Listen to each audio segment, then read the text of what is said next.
tortellini, salsicce e friarielli.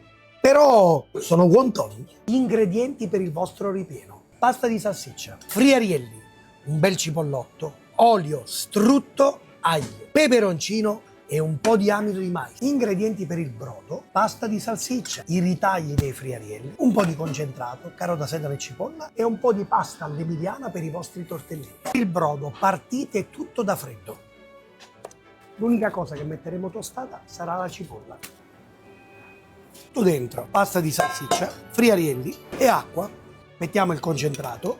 Potete anche mettere, se volete, un paio di pomodorini. Il ripieno avrà la salsiccia cruda in partenza, però il friariello scottato. Prendiamo i friarielli, lavati ovviamente, e gli diamo una bella tagliata veloce, 2 parti di carne, una parte di friarielli. Mettiamo tutto dentro e poi, come vuole la tradizione, li scoppettiamo. Aglio, una punta di peperoncino, olio direttamente qui dentro e un pizzico di sale. Mettiamo la cipolla tostata e mettiamo al minimo.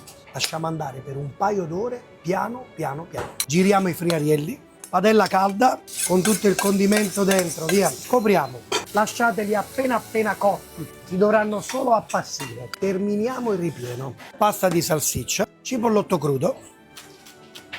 Mettiamo una leggera spolverata di amido di mais e un goccino d'acqua. Tocca adesso ai friarielli battuti al coltello.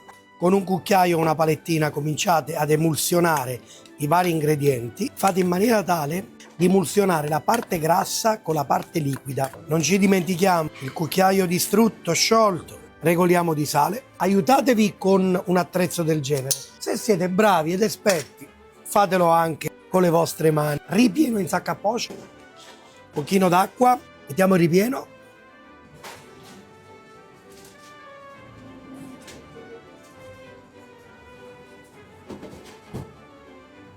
Il brodo è stato filtrato, lo portiamo a bollore. Brr, che freddo che fa! Ci vuole un po' di brodo caldo.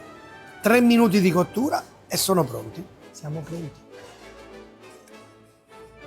Allora, io ci metto qualche cimetta di friggitello crudo che ci porta un po' di piccante. Il pisto napoletano, mettetene giusto una punta prima di servire. E quest'inverno fate i bravi,